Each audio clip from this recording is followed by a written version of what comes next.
Hello students, welcome to my channel. This is the video of NCERT Science Class 7 Chapter 1 Nutrition in Plant Part 2. Now we will learn about the synthesis of the plant food other than the carbohydrates. We must have learned that the plant synthesize carbohydrate through the process of the photosynthesis, right? Plants photosynthesis process में carbohydrate synthesize करता है. The carbohydrates are made up of the carbon, hydrogen and oxygen. Means it's simple. Carbohydrates means example of the carbohydrate is the glucose. तो glucose के अंदर 6 carbon होते, hydrogen 12 होते और oxygen 6 होते. These are used to synthesize other components of the food. ये use होता है किसके अंदर? For the synthesis of the other components of the food. But proteins are nitrogenous substance which contain the nitrogen. Proteins के अंदर तो क्या होता है? नाइट्रोजनियस सब्सटेंस होता है जिसके अंदर नाइट्रोजन. तो ये प्लांट्स को नाइट्रोजन कहाँ से मिलता है? So let's recall that the nitrogen is present in the abundance in the gaseous form in the air. हमें पता है ना एयर का, जो air is the mixture of the gases जिसके अंदर 21% ऑक्सीजन होता है, 78% नाइट्रोजन होते, बाकी जो रहा 1% उसमें other noble gases like the carbon monoxide, ozone etcetera gases होते. अब नाइट्रोजन 78% के प्रपोर्शन में एटमॉस्फेयर में है, yet plants cannot absorb nitrogen in this form.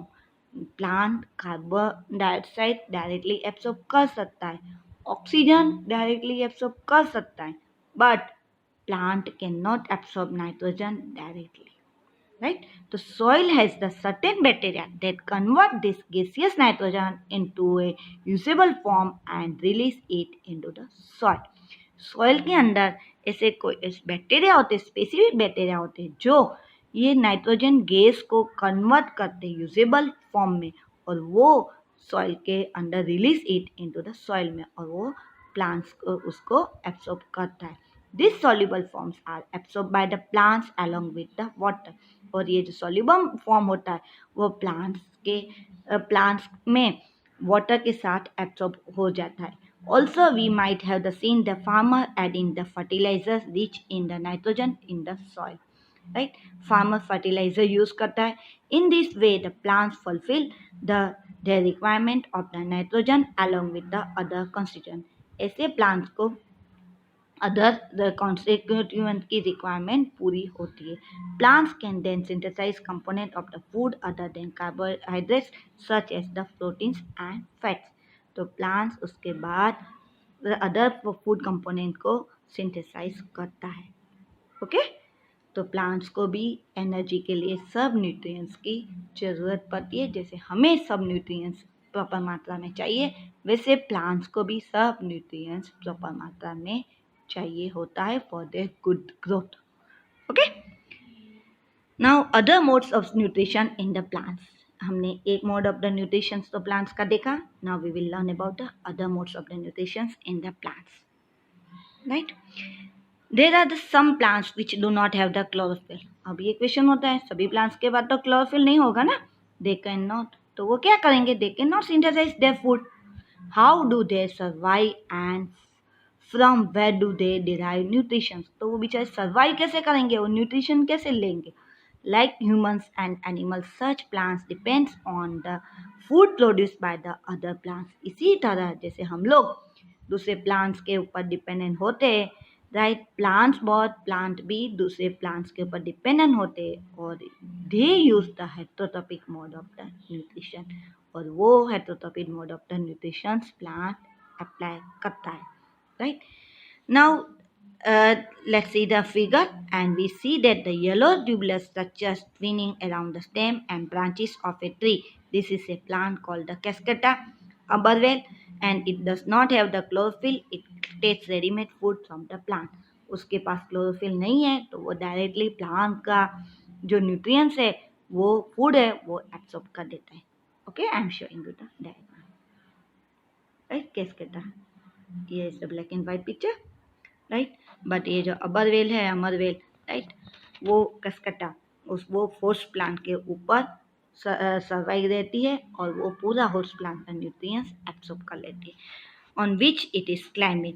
The plant on which it climbs is called a host. जो plant के ऊपर ये क्लाइंब करती है उस प्लांट को क्या कहते हैं? होस्ट कहते हैं. Since it deprives the host of the valuable nutrients, it is called the parasite. अब ये प्लांट्स को क्या कहेंगे? पैरासाइट. क्यों? क्योंकि वो पूरा वैल्यूएबल न्यूट्रिएंट्स जो होस्ट प्लांट का होता है वो चूस लेती है, तो इसलिए उसको parasite. Are we and the other animals also parasites for the plants? We should think about it, right? या हम लोग भी तो करते हैं ना, प्लांट्स को पूरा खा लेते हैं, निचोड़ लेते हैं, right? Have we seen or heard of plants that can eat animals? The question is, क्या हमने कोई सुना है या देखा है कि प्लांट्स भी एनिमल्स को खाता है? Yes, there are a few plants which can trap insects and digest them. थोड़े फ्यू प्लांट्स है जो इंसेक्ट को ट्रैप करते हैं और उसको डाइजेस्ट कर देते हैं. Is it amazing? या, because why this happens? Such plants may be the green और some other colour. Look at the figure, the picture. ये रहा इसका. पहले चलो हम लोग डायग्राम देख लेते. ये पिक्चर प्लांट, ठीक है. ये लीफ मॉडिफाई, जो इसका लीफ है वो पिक्चर के अंदर मॉडिफाई हो जाता है और ये इसका लीड है, राइट. चलो, right. The pitcher means jug. Okay, the pitcher-like structure is the modified part of the leaf. The apex of the leaf forms a lid which can open and close the mouth of the pitcher.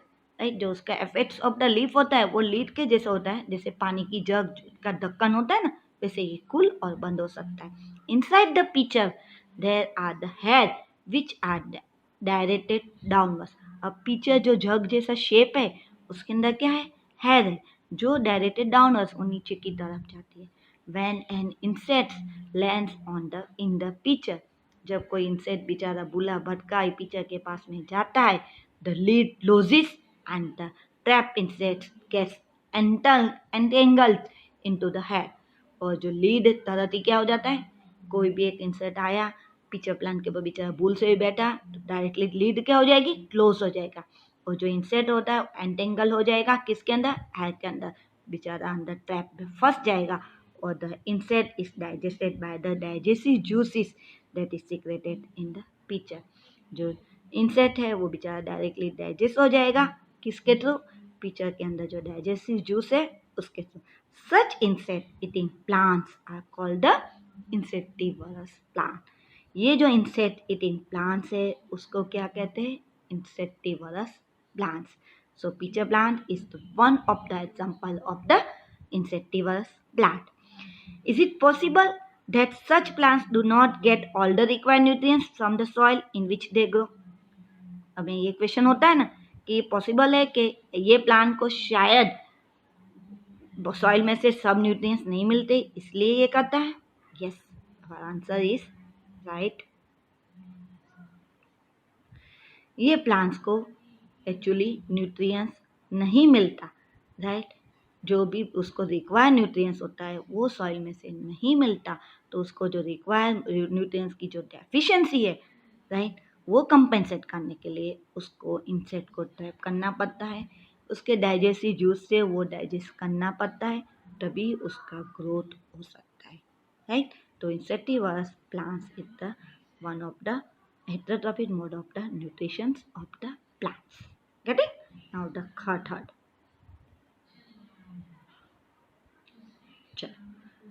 Third one is the saprotrophs. We might have seen the packets of the mushrooms sold in the vegetable market. Mushroom देखा है हमने, right?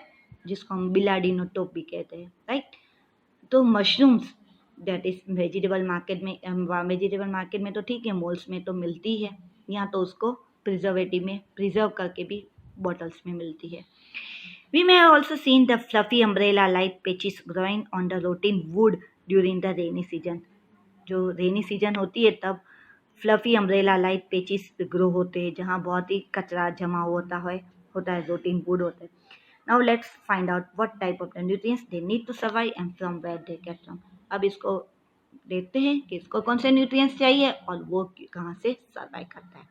Right, this is the packet of the mushrooms. याद आया? Right, activity हम बाद में करेंगे.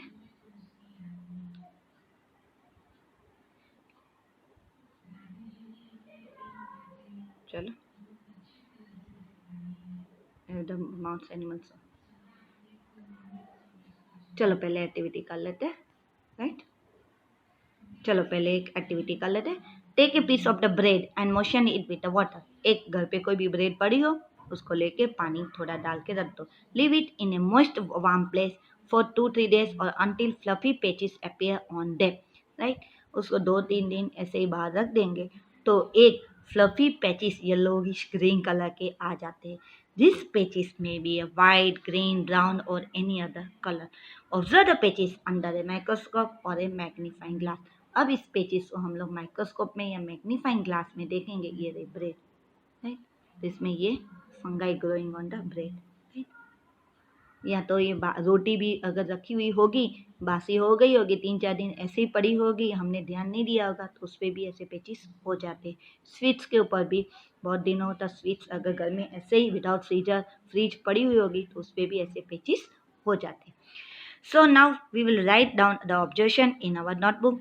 Most probably we see that the cotton like trace spread on the piece of the bread. हमें एकदम वाइटिश कॉटन जैसे ट्रेस दिखने में आता है. These organisms are called the fungi. इसको क्या कहेंगे हम लोग? Fungi. They have a different mode of the nutrition. Fungi को अलग ही मोड ऑफ द न्यूट्रिशन होता है. They secrete digestive juice on the dead and the decaying matter and convert it into the solution. वो digestive juice कहाँ secret करते? Dead and मरे हुए या डिकेइंग जो सड़े हुए मैटर्स होते उस पर अपना डाइजेस्टिव जूस सीक्रेट करते हैं और उससे वो कन्वर्ट इट इनटू सॉल्यूशन में कन्वर्ट करते. Then they absorb the nutrients from it. फिर वो क्या करते? ये न्यूट्रिएंट्स उसमें से एब्सॉर्ब कर लेते. This mode of the nutrition in which organism take in nutrients in the solution form from the dead and the decaying matter is called the saprotrophic nutrition. तो ये मोड ऑफ द न्यूट्रिशन जिसके अंदर organism nutrients कैसे लेता है? In the solution form and from where? Dead and the decaying matter. Dead मतलब मरे हुए या सड़े हुए मैटर में से सॉल्यूशन के फॉर्म में न्यूट्रिशन लेता है. वो मोड ऑफ द न्यूट्रिशन को क्या कहेंगे? सैप्रोट्रॉफिक nutrition. Plants which use saprotrophic mode of the nutrition are called the saprotroph. जो प्लांट ये saprotrophic mode of the nutrition apply करते, यूज करते, उसको क्या कहेंगे? Saprotrophs. Fungi also grow on the pickles, leather, clothes and other articles that are left in the hot and the humid weather for a long time. ऐसा नहीं है सिर्फ खाने की चीज़ पे ही होती है फंगाई. वो पिकल्स पे, हमारे अचार पे, हमारे लेदर्स के, क्लोथ्स पे और बहुत सारे आर्टिकल्स पे भी होते हैं जो हॉट एंड ह्यूमिड वेदर में बहुत टाइम तक पड़े रहते हैं. Okay, now during the rainy season they spoil many things. Ask your parents about the menace of the fungi in our house. Rainy season में फंगाई बहुत सारी चीज़ों को स्पॉइल करती है. क्यों? क्योंकि रेनी सीजन में कैसा एटमॉस्फेयर होता है? Hot and humid. एटमॉस्फेयर में मॉइस्चर का प्रपोर्शन ज़्यादा होने की वजह से फंगाई जो होती है वो इजीली डेवलप हो जाती है और डेड एंड डिकेइंग मैटर वो ढूंढ के वहाँ अपना डाइजेस्टिव जूसेस सीक्रेट कर देती है और वहाँ से वो अपना ग्रोथ करना चालू देती है. The fungal spores are generally present in the air. Actually fungal का जो स्पोर्स होते हैं वो एयर के अंदर प्रेजेंट होता है. When they land on the wet and the warm things they germinate and grow. जब भी उसको मिलती है जगह, लैंड जहाँ वेट और द वार्म थिंग्स मिल जाती है, वो अपना जर्मिनेट करना चालू हो जाता है, वो ग्रोथ हो जाता है. Now we can figure out how we can protect our things from the getting spoiled. So हमें अपनी चीज़ें कैसे संभालनी चाहिए फ्रॉम गेटिंग स्पॉइल्ड? हमें उसको ड्राई एटमॉस्फेयर में रखना चाहिए एंड उसको या तो कूल टेम्परेचर में रखना चाहिए, लेकिन ह्यूमिडिटी में हमें नहीं रखना चाहिए, उसको वेट कंडीशन में नहीं रखना चाहिए. Some organism live together and share shelter and the nutrients. This is called the symbiotic relationship. Now fourth one is the symbiotic relationship. बहुत सारे ऑर्गेनिज्म ऐसे होते हैं जो साथ में रहते हैं और एक दूसरे को शेल्टर और न्यूट्रिएंट्स के साथ शेयरिंग करते हैं. This is called the symbiotic relationship. For example, certain fungi live in the roots of the trees. बहुत सारी फंगाई जो होती है वो ट्रीज के रूट्स में रहती है. The trees provides nutrients to the fungus. Tree उसको क्या देते हैं? न्यूट्रिएंट्स देता है फंगस को, और in return receives the help from it to take up the water and nutrients from the soil. उसके बदले में वो उससे फंगाई से वाटर और न्यूट्रिएंट्स सॉइल में से एब्सॉर्ब करने की हेल्प लेता है. This association is very important for the tree. ये जो एसोसिएशन होते हैं बहुत सारे ट्रीज के लिए बहुत इंपॉर्टेंट होता है. In organisms called the lichens are chlorophyll containing partner which is an alga and a fungus live together. Lichen के अंदर दो ऑर्गेनिज्म साथ में रहते हैं, that is the chlorophyll containing algae और then second one is the fungus. वो दोनों साथ में रहते हैं किसके अंदर? लाइकन के अंदर. The is the fungus. जो फंगस होती वो उसको provide shelter water and minerals to the algae. वो shelter water and minerals algae को देता है, और algae के पास क्या है? क्लोरोफिल है. On in return, the algae provides food which it prepares by the photosynthesis. समझ में आया? लाइकन के अंदर दो ऑर्गेनिज्म रहते हैं, फंगाई एंड algae. फंगाई क्या प्रोवाइड करता है? शेल्टर भी देता है, वाटर भी देता है, मिनरल्स भी देता है. बट उसके पास फंगाई के पास क्लोरोफिल नहीं है, राइट? तो उस algae के पास क्या है? क्लोरोफिल है. तो fungi shelter water minerals absorb कर देता है, और जो algae है वो फोटोसिंथेसिस की प्रोसेस करता है और फंगस को फूड सप्लाई करता है. समझ में आया?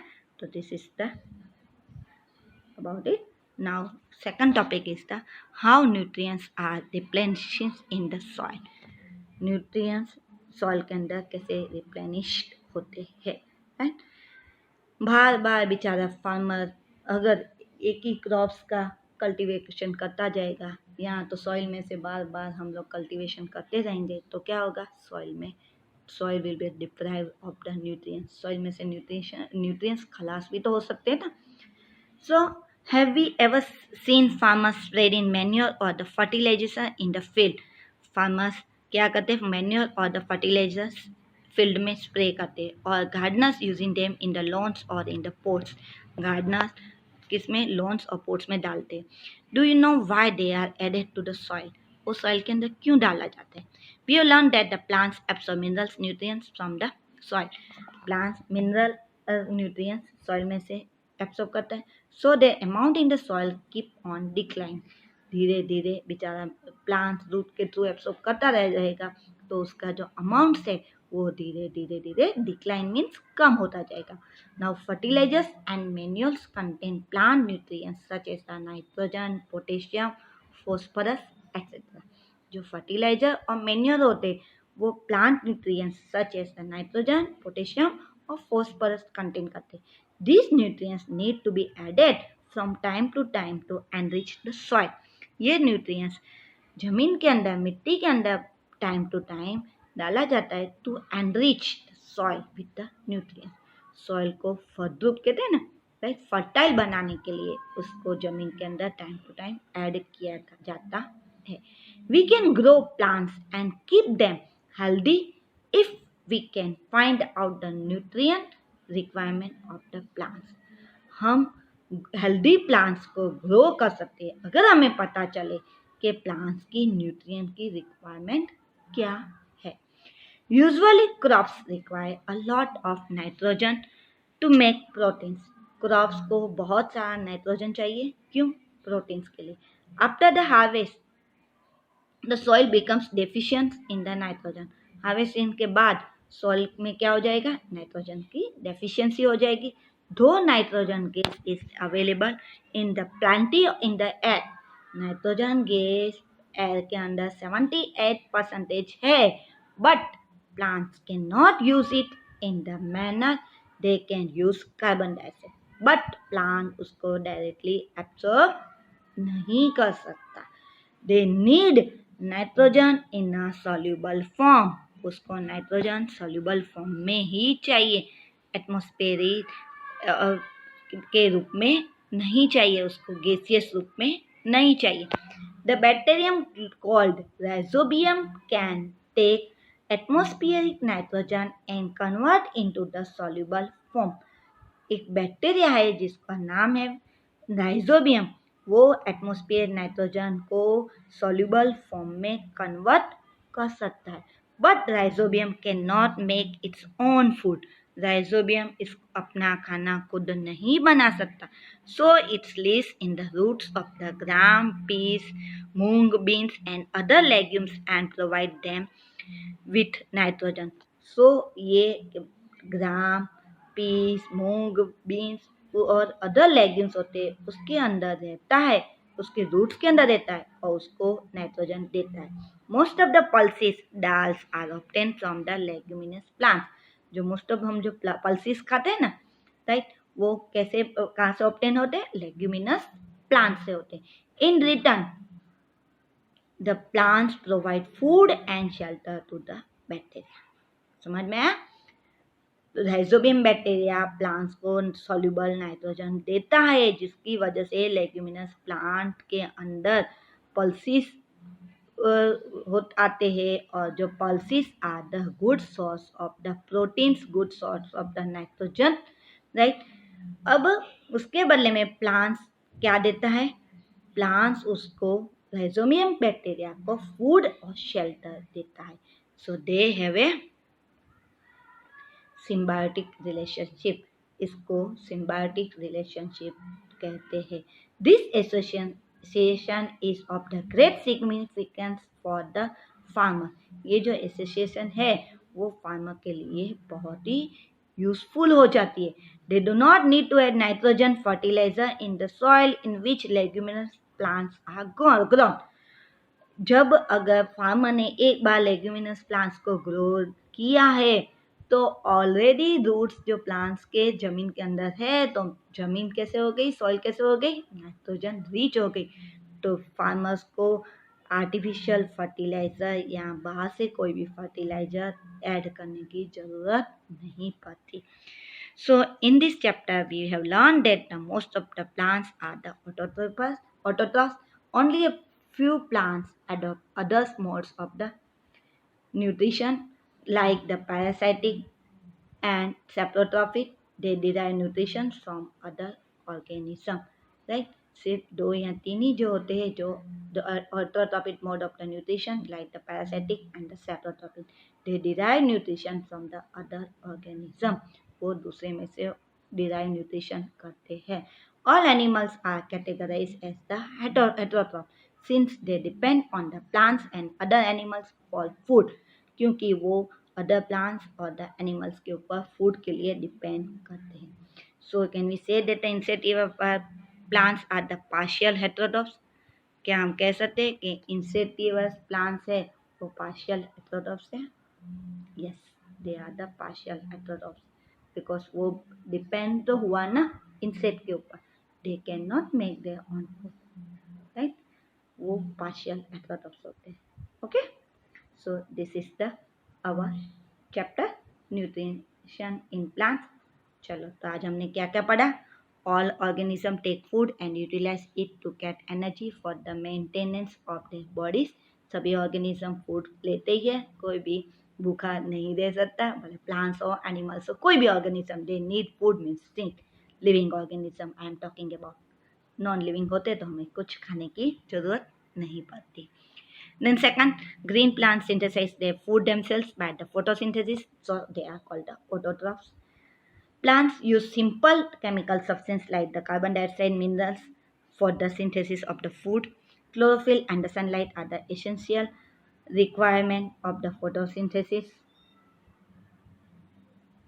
Complex chemical substances such as the carbohydrates are the products of the photosynthesis. Complex chemical substances such as the carbohydrates are the products of the photosynthesis. Solar energy is stored by the leaves with the help of the chlorophyll.